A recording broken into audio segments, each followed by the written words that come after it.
1967 அண்ணா உருவாக்கிய சமூக நீதிக்கான அரசு, எல்லோருக்கும் சமமான அரசு.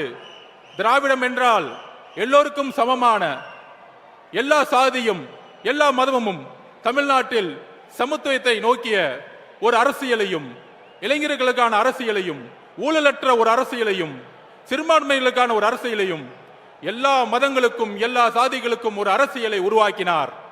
அதுதான் திராவிடம்.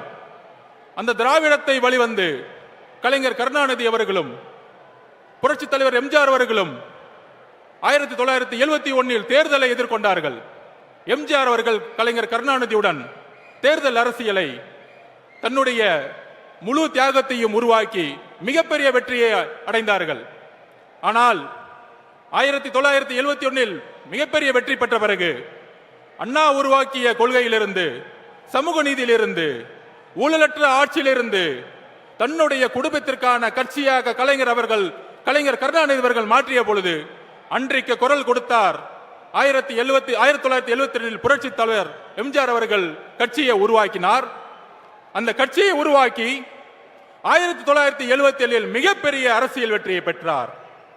ஆக அண்ணா அவர்களுடைய குறிக்கோளை கலைஞர் கருணாநிதி அவர்கள் தன்னுடைய குடும்பத்திற்காகவும் தன்னுடைய ஊழலுக்காகவும் திமுக கட்சியை மாற்றிய பொழுது புரட்சி தலைவர் உருவானார்.